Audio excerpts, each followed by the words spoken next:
the Heritage Room and the John James Reading Series. Our reading series features readings by Nebraska authors. This evening, reading is given by Joyletta Alice.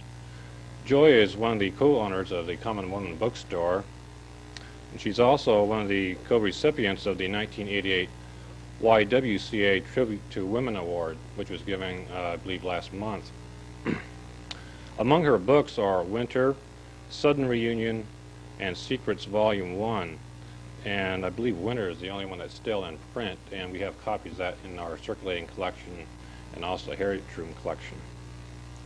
She's also had poetry published in a special issue of the Prairie Schooner, which was devoted to Nebraska authors. That issue was entitled Nebraska, the Individual Voice. Joy?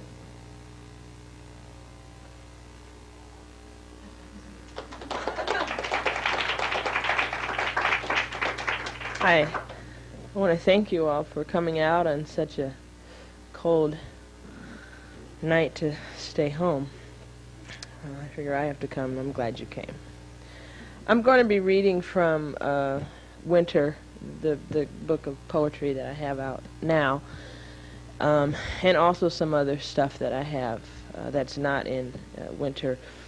These are the last copies of Winter. I'm proud to say these are the last available copies of this issue of it, and it's going to be reprinted soon, in January, I hope.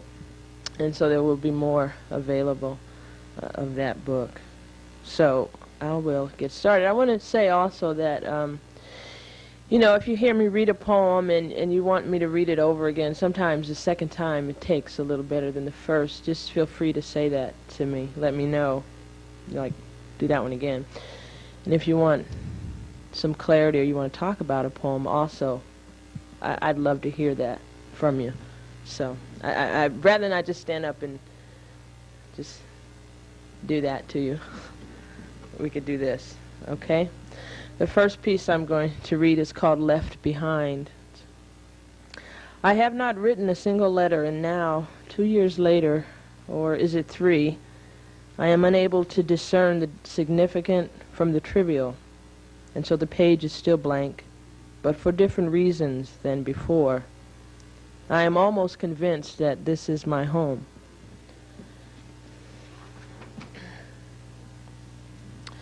This poem is called Street Lady. Everything she owned that day was rolled into a blanket tucked under her arm. She was dressed for cold weather on that not-so-cool day, and she was singing, "Three blind mice, 3 blind mice," and people rushed by her. They had things to do, places to go, people to see, and they were trying not to notice, trying not to hear, and it was like watching a wind blow the limbs of a strong tree that would not yield. And she was singing, "3 blind mice, 3 blind mice." A man in 3 pieces bumped her, and as he opened his mouth to excuse himself, she said, "There is no excuse." And he rushed away, filing this new information under things I don't understand, and it was like watching a wind blow the limbs of a strong tree that would not yield. And she was singing, "3 blind mice."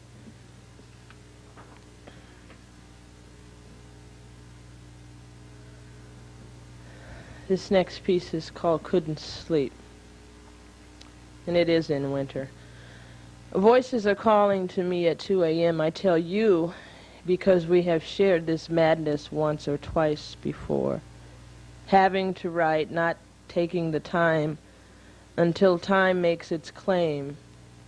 You tell me you are writing. You know that I am on the verge of passion once again, and I trust that it is your knowledge of me rather than your judgment that causes you not to ask where I was that day when no one could find me.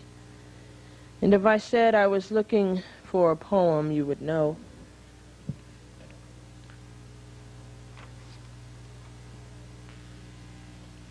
This next poem is a very old poem for me.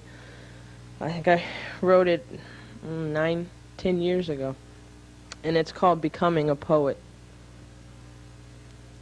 My beginnings are gathered in neat piles near a steel typewriter, pages of poems aching for completion, haunting me like unfinished segments of my life.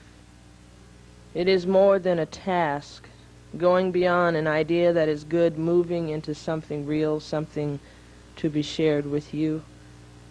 When asked, "What do you do?"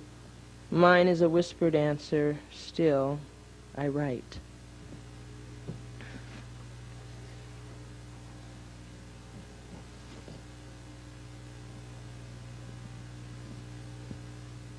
I spent a lot of time trying to write a mother poem, and I finally was able to write one. I think probably most poets who are women have at least one mother poem. This is my one. I hope I don't have to write another one. It's entitled Landscapes, and I start off with a quote by Adrienne Rich out of her book Of Woman Born. It is hard to write about my own mother. Whatever I do write is my story, my version of the past. If she were to tell her own story, other landscapes would be revealed. That's what Adrienne Rich said to me to keep me honest. So this is my poem called Landscapes. Lately I am obsessed with an image of a woman standing in a pool of stagnating memory. Her eyes beg for understanding, her lips refuse to part, and her face changes in descending order from one failed love to another. I cannot find the once familiar comfort in our exchange of immunity rather than words. Where are the voices? Yours and mine, too long silenced in the mother-daughter ritual of salvage. There is so much of your living that has never found words, and yet the information has never failed to reach me, like the slap across the face, like your disdain for affection, like your tears, always hidden, like the way you look at your own mother. And together we glide like experienced skaters, ever mindful of cracks in the ice, and when I am alone, the caution fails me, and I fall through gaping holes and then emerge with other words for my nightmares, like ulcers, like bad days, like sad movies, like lovers who left too soon, and always awe-stricken by the reappearance of wounds we had willed away. Landscapes. It's kind of, I only want to write one of those. So, on Mother's Day, my mother came to town, and she came to the bookstore, and I wasn't there. I hadn't got there yet, and someone gave her my book that she didn't know anything about, and she was excited, and that poem was in the book, and when on the way to the restaurant to dinner, she opens it up to that page saying, "Oh, I think I'll read some out loud," and so she didn't, and we were all happy. Oh, this next poem is called Dusk.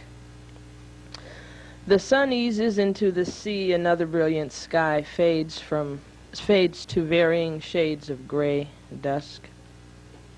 And women who are weary pour ourselves into overstuffed chairs in lieu of open-armed lovers and ponder the possibilities that disappeared through fogs of indecision dusk. The moments claimed by neither day nor night, when tricksters visit dreamers and suggest that the past is something other than the past, at dusk.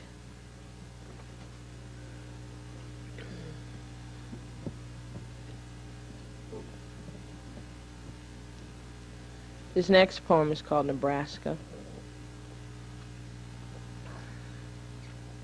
I've left Nebraska several times.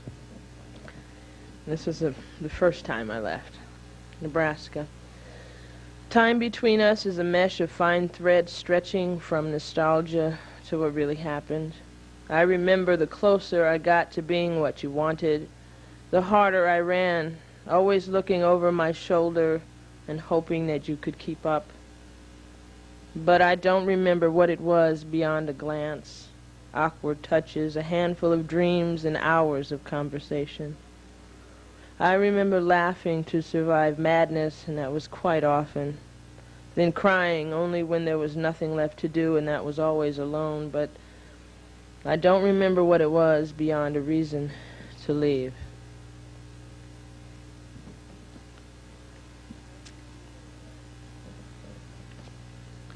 This piece is called Smile, Damn It. Most of us have been told that.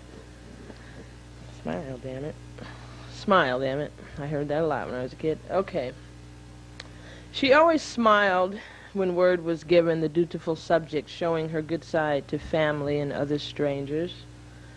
2x5 glossies, never revealing anything other than a very happy, very, very good little girl. She always smiled into the eye of the camera, waiting for the flash to explode in her face, dissolving the smile as nobody noticed, nobody looked beyond 2x5 glossies of the very happy, very, very good little girl.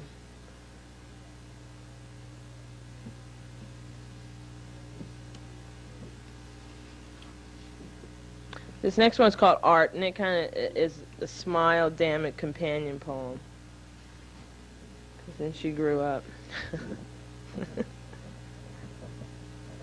It's called Art. And it's art as in art, you know, like art, not like art, you know. So Art. Being unnoticed means being untouched. Having no opinion means never being wrong, and having no words means no one is listening. All this in the pursuit of ambiguity as a lifestyle. Waiting for the next to become the last. Then comes the sigh of relief, having survived another without being spotted. And passion is the threat. Explosions reveal exact locations. You learned all this in the pursuit of ambiguity as a lifestyle.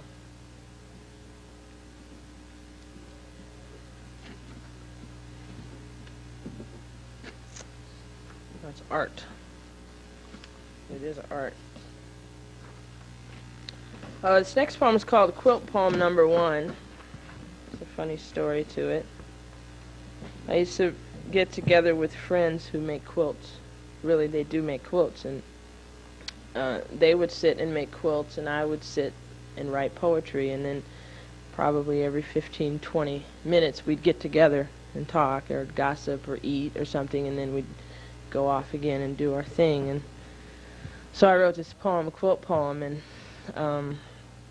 the poetry editor of the Prairie Schooner heard me read the poem and asked me to submit it, and I didn't know if that was a good idea or not, 'cause what do I know? And so I hem-hawed around, and I moved out of town. You know, she found me in California.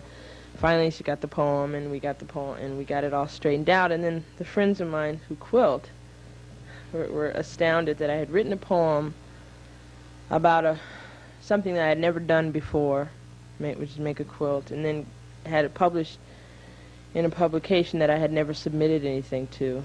And so they teased me for years about this poem. So I have now made a quilt, though, a real one, so we're even. And they haven't written poems, so. This is Quilt Poem Number 1. I have never made me a quilt.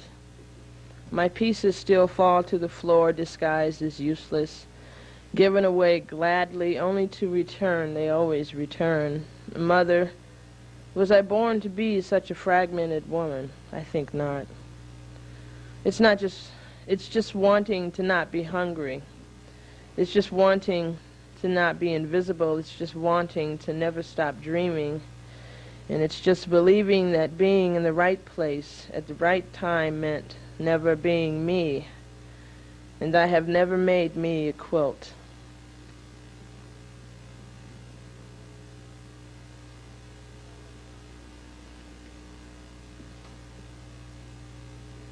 This piece is called Lupe's Daughter.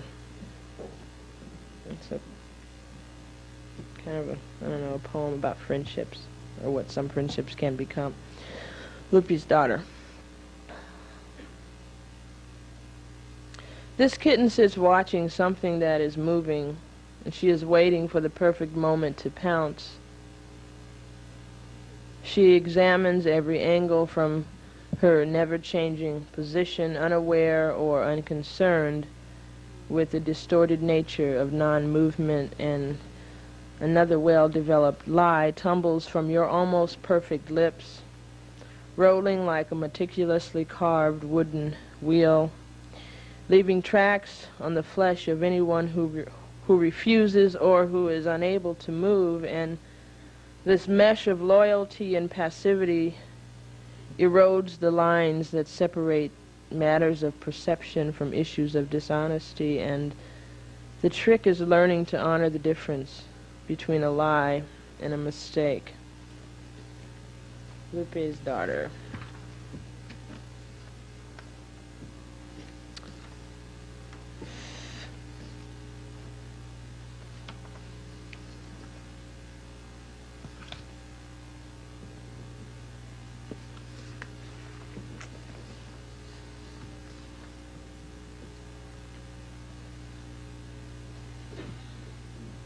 Save those for last. I never know what to read. You know, I've been to poetry readings where I've watched poets stand up and seem so organized. You know, I think, odd. How do they figure what order to read things in and how to do all that? I have no idea. But it always impresses me. I'm going to go to the book. If you have any requests, too, I'd read those.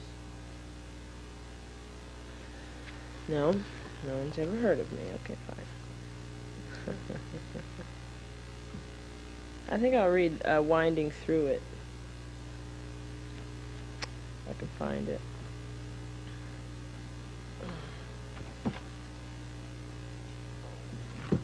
Page 33. Winding Through It. There are always beginnings to be recalled, to be avoided, to be regretted, and I am looking for mine. 1. My first bike was twisted metal with skirts. The exposed V made mine a bike for little girls. And every ride was aborted by the sudden slide from the seat, and every slide ended in a very sudden stop at the bottom of the exposed V. And when the pain outweighed the desire for success, I stopped trying and dreamed of twisted metal with no skirts and a protective bar across the V. A bike like that was for little boys. 2. My first house was an old blanket thrown over 4 sticks driven deep in the ground in Dexter's backyard, and I came without dishes and dolls. I came with my father's empty whiskey bottle and arrogance. I came with a newspaper and condescension.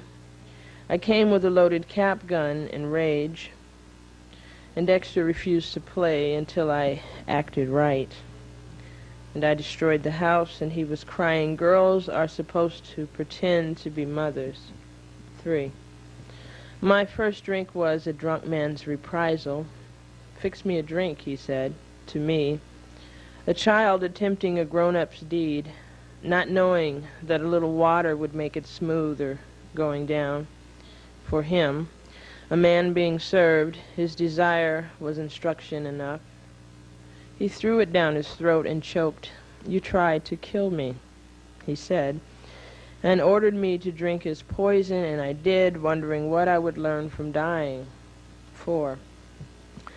My first shuffle was while seated on a very crowded bus, a bus filled with people of varying shades, each in our proper place, a bus with a single unoccupied seat beside one small, dark-skinned child whose reflection in the window was my own.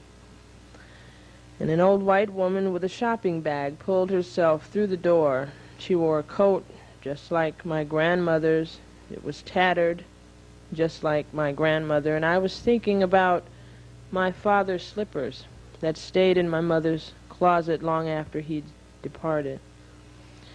The woman looked at the single unoccupied seat. She looked at me, and she searched for a better offer. She contemplated standing, and I wedged myself into the corner away from the empty seat. Then she'd know that I was a good one. I stuck my hands between the bottoms of my dark thighs in the plastic seat. Then she'd know that I was to be trusted. And I moved a smile to the front of my face. Then she'd know that I was not thinking. And when she knew everything, she sat beside me, clutching her coat and her bag. There are always beginnings to be recalled, to be avoided, to be regretted, and I am looking for mine. That's called Winding Through It.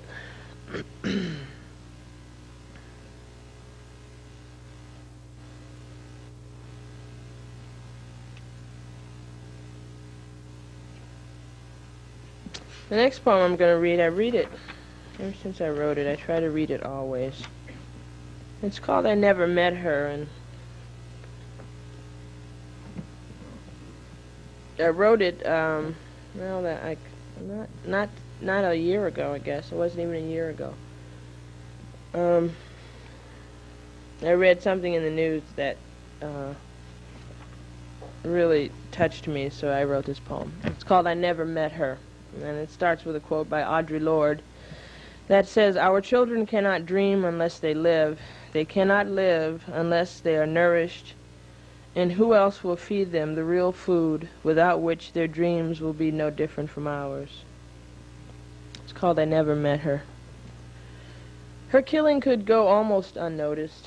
A gnat in some ointment, a tiny flea on the collar of a white starched shirt, 3 paragraphs on the next to the last page of this paper called News. And the world is without one more woman child, one less story, one less bullet, and one more question, not why, but who.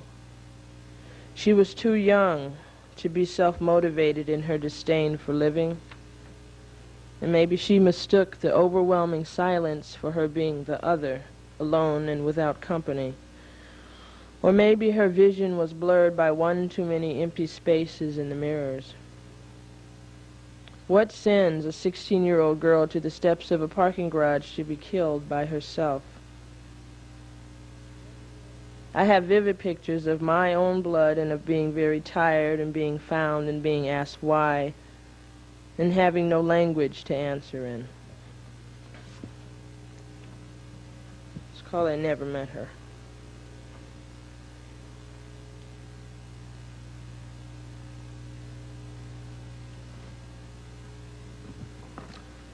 And this piece is called Initiation of the Harmless. This is a good old Nebraska poem about something that happened here and happens here and happens here. It's called Initiation of the Harmless. The little boy lay in waiting. The perfect moment came when my back was full in his view. This sacred event documented in the minds of his friends who had gathered to witness, like shadows looming and threatening. Nigger. It did not take long. His voice was laced with an inherited hatred. His justification was secondhand stories and fears. And it was very familiar. There were no surprises, and I thought of you then, cloaked in the rhetoric of the politically correct, seeking to dismiss your responsibility with elaborate discussions of your intentions. And I'd like to believe the little boy learned from his father, but I must wonder of his mother.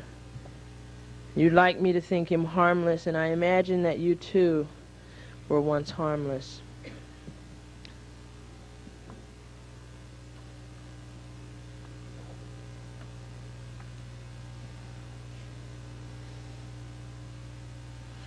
Oh, this really goes. It's only 8 o'clock. Oh, I'm just going to read a few more. And then some. Huh? A few more? Okay, a few more. More than a few more. I don't know if I have any more than a few more, unless I read the whole book. And you wouldn't be motivated to buy it. I know good marketing. Okay, I'll read Sudden Reunion. Yeah, that's a good one. Sudden reunion. God, I don't think that's not the whole poem. I'll have to find it.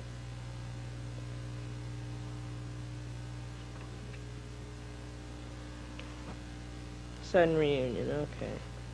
Yeah. This picture would not be complete had you not arrived for your scene. The unannounced reminder of the laughter game played mostly when nothing was funny. We never said goodbye, but then we never said hello. We simply moved along until one of us decided we were finished. And I believed we would never meet again only because accepting uncertainty had become such a bad habit.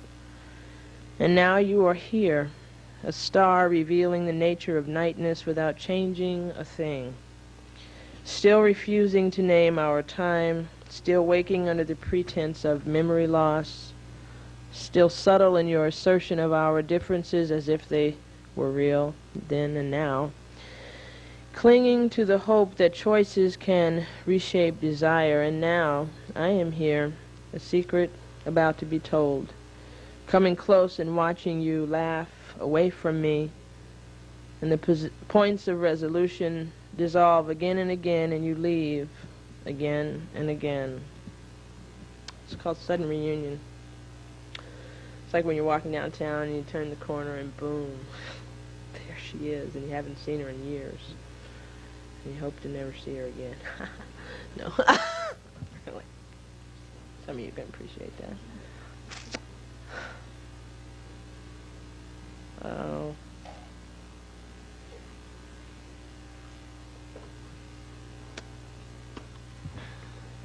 Yes, I'll read Enough, a poem called Enough. I'll read to you actually the dedication in my book. This book is dedicated to all of us with stories that too few of us are telling. Now I'll read Enough. I still say woman when I am speaking of the lesbian who knows my passion, and I still say person when I am speaking of a lover and friend, and she returns the gesture in the name of survival. It's called Enough.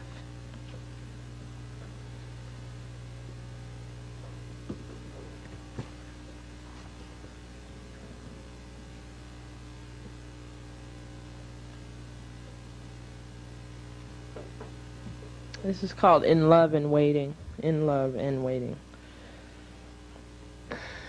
In my world, day and night come much like they do in yours. Our differences have more to do with perceptions learned than reality witnessed. And I have been known to fall in love with a stranger and then become like rubber stretched by the demands of rules that refuse to yield the right of way to what I want or believe I can have. Now I'll read two more.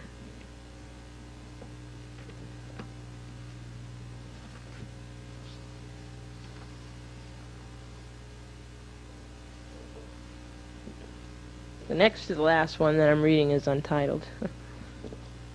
So that's what it's called. Does it always begin this way? Two women with other plans sitting at opposite ends of a table, taking turns leaning toward the center to make a point or to see clearly the other's eyes. I recall the little things like the way you tugged at your sweater as if to ward off too much exposure. The way you put up a mask when speaking felt like touching and words transported us toward places that were so familiar and yet remained unknown. And we stayed searching for more conversation. We stayed too long. And then this last one I'm going to read is called I Am a Woman Who Has Been Known to Swallow a Lover Whole While Making Love.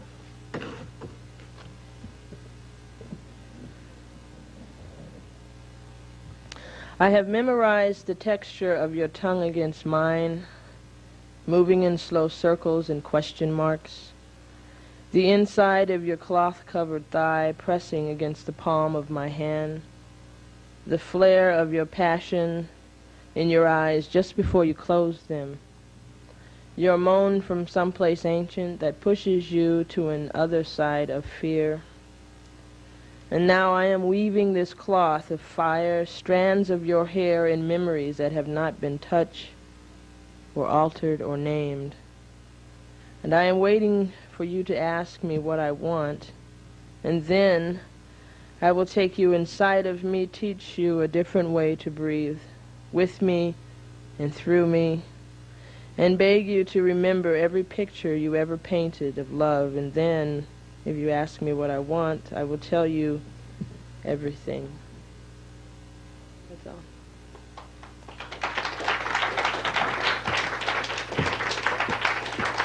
Thank you.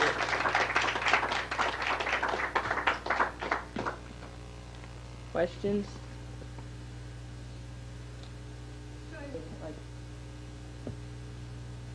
Well, from one of your poems, it sounds as though there are times when you experience and you do that in a very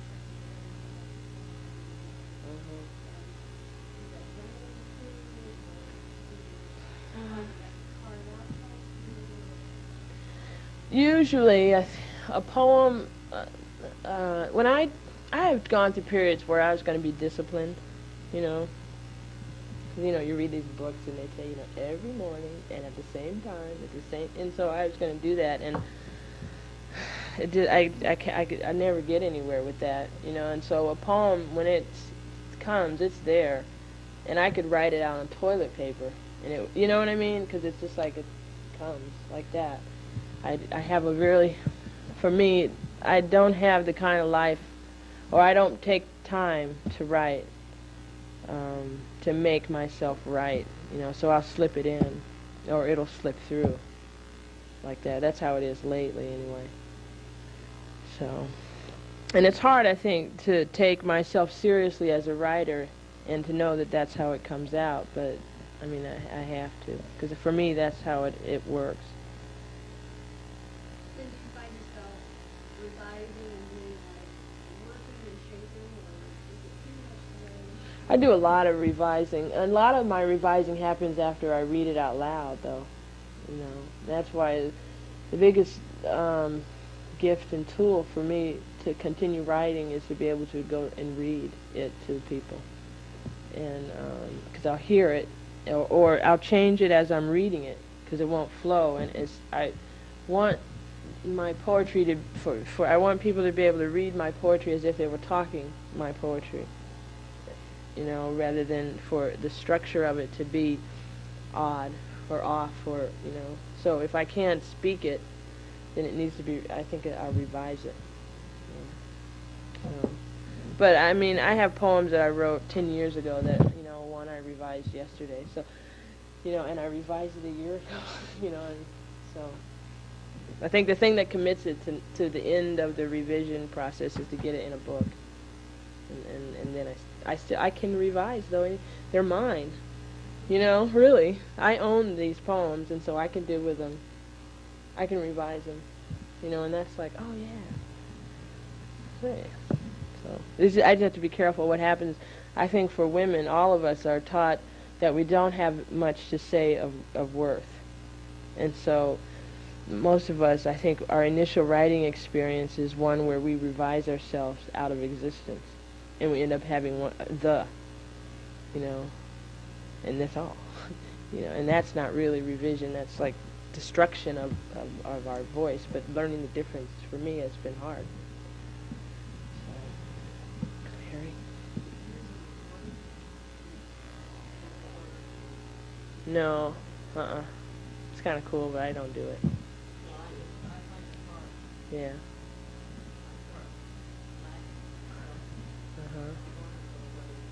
No. Well, see, I talk to myself all the time anyway, so I do talk, blah, blah, blah, blah. But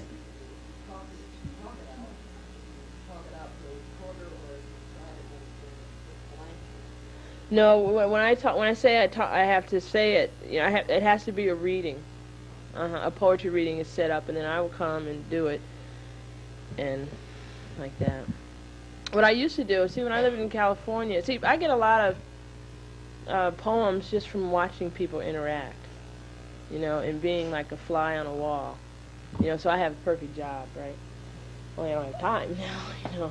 But in California, when I lived there and when I really started, that's where I started taking myself seriously as a poet. When I lived in the Bay Area, what I would do is I would go to bars, and I would find a corner in a bar, and I would stay until the bar closed, and then I'd go home and I'd write all night. And I would have, it wouldn't seem that anything was related, but something would get loosened in me, and standing in with all that life around, and then I'd go write. So it just, I don't know.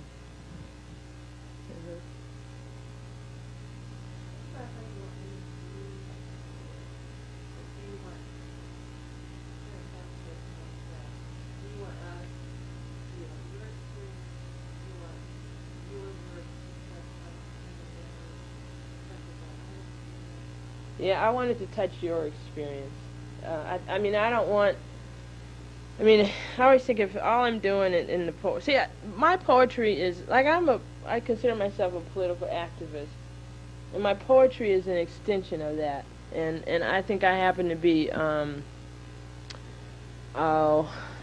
blessed with a talent and also a gift of being able to say the experiences of other women and men sometimes, but primarily other women. And so that's what I see myself doing, so that hopefully when you hear me read a poem or when you read one of my poems, it will trigger a memory of your own poem or your own voice in this, in whatever it is you're reading, or response to yourself, though.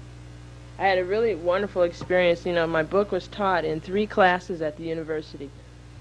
And I went to talk to the classes, 2 Afro-American literature classes and 1 English composition freshman class. And what was really, it was very affirming for me to be able to go to these total strangers and also people that had no motivation toward poetry. To read the poems and have to be forced to study the poems and then respond to them in the way that I had hoped that they would, and that the students, for the most part, could see themselves in the poems, and that shocked them, because I'm very different. My life experience is different than your average 19-year-old white student from outstate Nebraska, and yet they saw themselves in the poems. I had students saying, "Well, I sent that one to my boyfriend because this is exactly what we're going through," and it was just like, wow. So and that to me means that my poetry is successful. It's what I wanted to be doing. So, anything else? Again, I really appreciate you all coming. So I have books for sale too. They're $5.